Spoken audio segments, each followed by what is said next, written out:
Good morning, dear students. For 11th class, today we'll be discussing unit number 9, kinesiology, biomechanics and sports.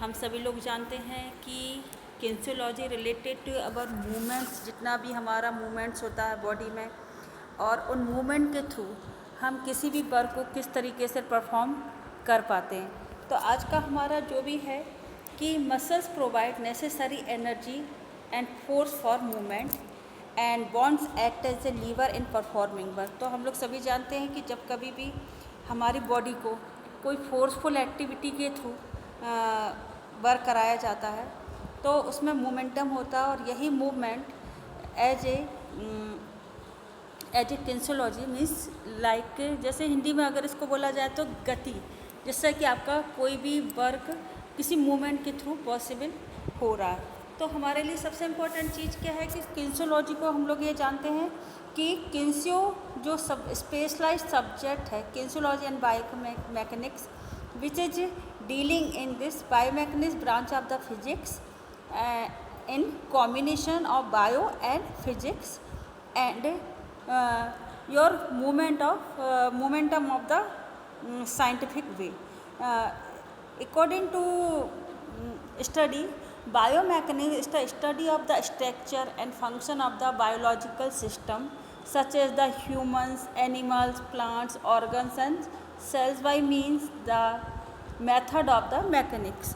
चाहे हम अपनी movement, body को movement कराते हैं या बॉडी के थ्रू हम किसी भी वर्क को करते हैं तो हमारे उसके अंदर इस तरीके का फोर्स अप्लाई होता है।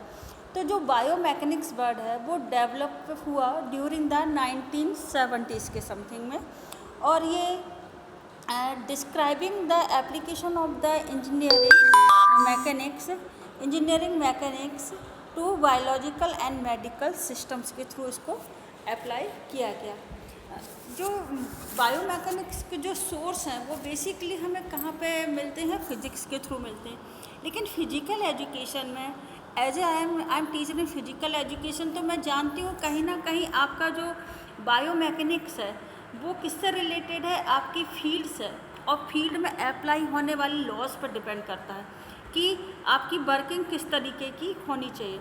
अब अगर हम लोग कहते हैं कि अब फिजिक्स का फिजिकल एजुकेशन में क्या यूज है, तो बेटा जो लॉ ऑफ मैकेनिक्स हैं जो ह्यूमन परफॉर्मेंस देते हैं, मान लीजिए ट्रैक एंड फील्ड जो एथलेटिक्स है, इसमें आप इवेंट में जैसे थ्रो मेजरमेंट करते हैं, थ्रो आपने अपने हैंड के थ्रू शॉट पुट को या डिस्कस को थ्रो करते हैं, तो इसे आप किस तरीके से बता सकते हैं कि इसमें कौन सा लीवर आपका फर्स्ट टाइप लीवर है, सेकंड टाइप लीवर है, या थ्रो करने में कौन कौन सी लॉ यूज़ हो रहे हैं, या आपका लीवर शॉर्ट लीवर या लॉन्ग लीवर को किस तरीके से आपके थ्रो पे डिपेंड कर सकता है। सबसे इम्पोर्टेंट चीज़ क्या होती है कि जब हम लॉ का अप्लाई करते हैं, फिजिक्स लॉ को अप्लाई करते हैं, law of the mechanics to the human performance के लिए, तो इसमें कहीं ना कहीं हमारी बॉडी का मूवमेंटम, बॉडी की मस्कुलर एक्टिविटी यहाँ पे परफॉर्म होती है। अगर हम यही वाली बात करी जाए कि फिजिक्स को अगर लॉ के रूप में फिजिकल एजुकेशन में अप्लाई किया जा रहा है तो इसमें हमें कहीं ना कहीं बेटर रिजल्ट मिल सकता है, क्योंकि हमारा जो मोमेंटम है, जो मोशन है, जो हमारा रेजिस्टेंस पावर है, जो फ्रिक्शन अप्लाई कर रहेंगे ड्यूरिंग द प्लेइंग टाइम पे, एक इम्पॉर्टेंट रोल और सपोर्टिंग वर्किंग आपको कहीं ना कहीं इसके थ्रू मिलती है। तो सबसे इम्पॉर्टेंट चीज़ क्या होती है कि जब कभी भी हम बायोमैकेनिक्स की बात करते हैं तो बायोमैकेनिक्स मेनली उसका एम क्या है, तो बायोमैकेनिक्स का एम है to develop new techniques by using the various means. अब वेरियस मीन्स यहाँ पे कुछ भी हो सकता है कि जैसे आपने मान लीजिए वॉलीबॉल में आपने लिफ्टिंग करते हैं, तो लिफ्टिंग के लिए आपकी बॉडी की पोजीशन, आपका मसल्स का फोर्स, आपकी आर्म फोर्स और आपका टाइम, सब कुछ एक्यूरेट किस तरीके से हो सकता है, ये पॉसिबल है कि अगर आप लॉ ऑफ मोमेंटम या law of act as a lever अगर आप यूज़ करते हैं। फिर है आपके पास वेरियस मोटर एबिलिटीज़। आप लोग सभी जानते हैं कि हमारी जो बॉडी मोमेंटम है वो किस पे डिपेंड करती है, हमारे मोटर डेवलपमेंट पे। हमारा मोटर डेवलपमेंट 2 टाइप से हम लोगों ने डिस्कशन प्रीवियसली करा था कि ग्रॉस मोटर डेवलपमेंट है और फाइन मोटर डेवलपमेंट। तो जो हमारी मसल्स हैं वो कहीं ना कहीं हमारी बॉडी के मोमेंटम पे डिपेंड करती हैं। जितना उन पे फोर्स अप्लाई करा जा रहा उसी के अकॉर्डिंग हमें उनसे रिवर्स रिएक्शन मिलता है। नेक्स्ट चीज़ है knowledge of the subject to essential for the preventing injury during the athletics.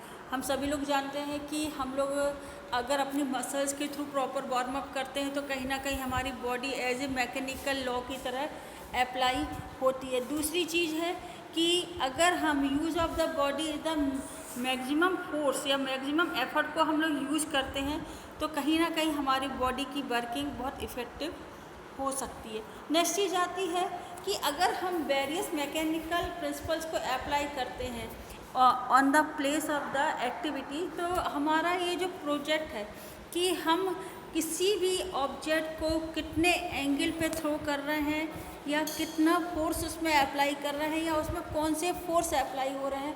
हम सभी लोग जानते हैं कि अगर हम इस सिंथेटिक उस पर वर्क करते हैं सरफेस पे और एक नेचुरल सरफेस पे वर्क करते हैं तो कहीं ना कहीं फ्रिक्शन हमारे लिए एक नेसेसरी वो होता है जो हमें सपोर्ट भी करता है और कहीं ना कहीं हमारे वर्किंग में ब्रेकिंग भी यहाँ पे ब्रेक भी करता है। तो अगर हम न्यू टेक्निक्स को अप्लाई करते हैं by methods and learning the physics and biomechanics and correlated with the kinesiology, तो कहीं ना कहीं हमें बेटर रिस्पॉन्स मिलता है और यही रिस्पॉन्स हमारी वर्किंग में भी हेल्प करता है। ये नॉलेज जब अगर आपको एथलेटिक्स नॉलेज हो कि एथलेटिक्स के बारे में अगर आप नॉलेज लेते हैं तो कहीं ना कहीं आपकी परफॉर्मेंस पे या आपकी परफेक्शन पे बेटर रिजल्ट्स आपको मिल जाता है। इनकेस अगर आप किसी जब आपने कभी देखा होगा कि स्प्रिंटर जो होते हैं जो स्पीड से 100 मीटर रन वगैरह करते हैं तो उनको ब्लॉक्स पे क्यों उनको सपोर्ट दिया जाता है कि ब्लॉक्स पे बैठने के बाद आप रन करिए, क्योंकि कहीं ना कहीं ब्लॉक उनको एज ए फिजिकल लॉ आपको फोर्स अप्लाई करते हैं जो कि आपको ग्रो अप करने में, आपको स्पीडली रन करने में और आपकी वर्किंग में आपको हेल्प करते हैं। इसीलिए सबसे इम्पोर्टेंट चीज़ क्या है कि फिजिक्स के बारे में जाने बिना हम लोग फिजिकल एजुकेशन को प्रॉपरली मेंशन नहीं कर सकते। The principle of the biomechanics applicable to movement in sports can be classify under the following hand. कौन कौन से? फर्स्ट है आपके पास लॉ ऑफ मोशन है, लॉ ऑफ फोर्स है। लॉ ऑफ मोशन में हम लोग जानते हैं कि फर्स्ट है inertia, second one is the acceleration है आपका और थर्ड वन है इक्वल एंड अपोजिट रिएक्शन है। नेक्स्ट चीज़ आती है आपके पास लॉ ऑफ फोर्स। हम लोग जानते हैं सेंटीपिटल फोर्स है, सेंटीफ्यूगल फोर्स है, ग्रेविटेशनल फोर्स है। ये सारे लॉ आपको हेल्प करते हैं आपकी वर्किंग में। फिर लीवर की बात करी जाए तो हमारा फर्स्ट टाइप ऑफ लीवर जो कि हमें मिडिल में फल्क्रम के थ्रू अपने वर्क को सपोर्ट करता है। सेकंड क्लास लीवर में जो फल्क्रम है वो वन साइड होता है और थर्ड टाइप लीवर में भी वन साइड या अदर साइड हो सकता है। तो ये जैसे कि हम फर्स्ट टाइप ऑफ लीवर की अगर बात करें तो हम लोग बचपन में मोस्टली खेलते रहते थे शीशा, जिसमें कि हम लोग दोनों तरफ बैठ जाते थे, बीच में उसका बेस होता था।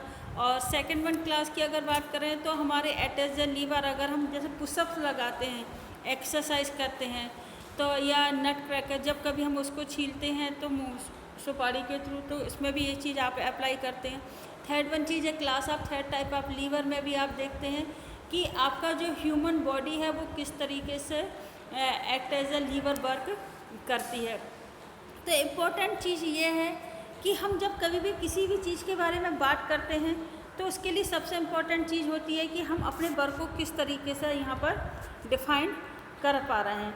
सबसे इम्पोर्टेंट चीज़ ये भी है कि जब कभी भी आप अपने वर्क को करते हैं तो आपके पास इक्विलिब्रियम एक संतुलन होने की ज़रूरत है। संतुलन यहाँ पे बैलेंस से बात करी जा रही है कि जब तक आपके लिए सपोर्टिंग बैलेंस नहीं होगा आप इक्वली वर्क नहीं कर पाएंगे।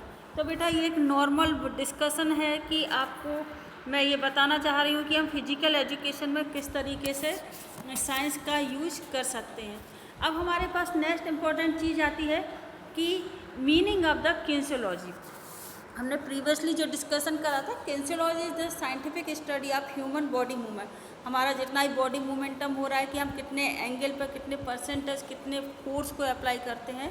तो application of the kinesiology to human health से रिलेटेड है। आपको जो आपकी स्ट्रेंथ पावर है, जो आपकी कोऑर्डिनेशन एबिलिटी है, जो आपकी फिजियोलॉजी है, जो आपकी रिहेबिलिटाइजेशन प्रोसेस है, जो आपकी मसल्स की वर्किंग को इफेक्टिव करते हैं, उसको आप किस तरीके से ऑक्यूपेशनल थेरेपी के थ्रू यहाँ पर यूटिलाइज कर सकते हैं, जो कि आपके स्पोर्ट्स में और आपकी एक्सरसाइज में और आपकी वर्किंग में आपको बहुत ही बेनिफिशियल एंड हेल्पफुल होती है। तो यहाँ पे एक डेफिनेशन दी जा रही है वेबस्टर के द्वारा, in the study of the principle of mechanics and anatomy in related to human movement. हम सभी लोग जानते हैं कि हमारी बॉडी का मोमेंटम हमारी मसल्स के थ्रू पॉसिबल है। हमारा जो आउटर फ्रेमवर्क है, स्केलेटन है, जो हमें एनाटॉमिकली स्ट्रक्चर प्रोवाइड कर रहा है, और फिजियोलॉजिकल हमें मसल्स के थ्रू हमारी वर्किंग को एज पर एज पॉसिबल बनाता है। तो kinesiology study of the human movements performance and function to apply the science and physiological या साइकोलॉजिकल या अकॉर्डिंग टू वर्किंग यहाँ पर पॉसिबल होता है।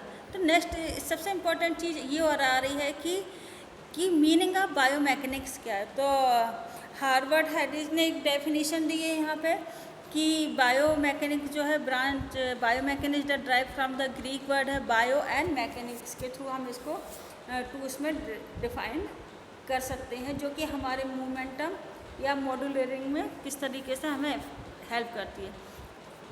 तो हार्वर्ड हेरिज ने जो बताया कि biomechanics study of the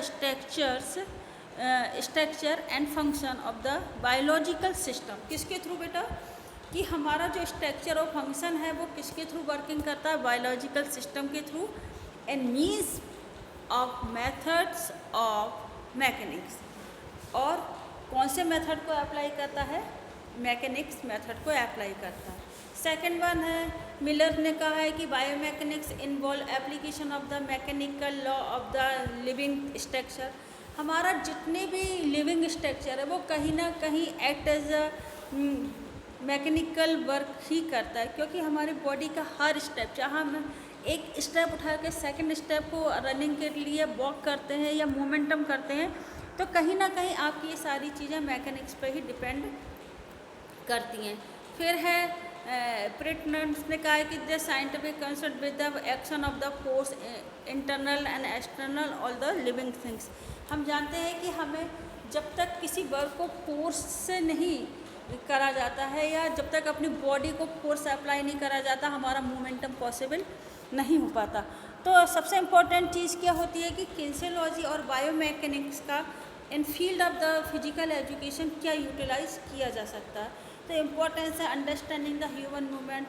kinesiology and biomechanics better understanding of the human movements में ये हमें नॉलेज देती है, हमें नॉलेज प्रोवाइड करती है कि हमारी वर्किंग किस तरीके से होनी चाहिए। नेक्स्ट है knowledge about the force on body. हमारी ये जान में होना चाहिए कि हम जब कभी भी अपनी बॉडी पे फोर्स अप्लाई कर रहे हैं तो वो किस तरीके का फोर्स अप्लाई हो रहा है, वो सेंटीपिटल है या सेंट्रीफ्यूगल है, या हम जब वॉक करते हैं या जब स्टेप उठाते हैं या रन करते हैं या जब ऑन द सिंथेटिक कोड या ग्रास कोड पर रन कर रहे होते हैं, तो हमारे लिए फ्रिक्शन कितना इम्पोर्टेंट होता है।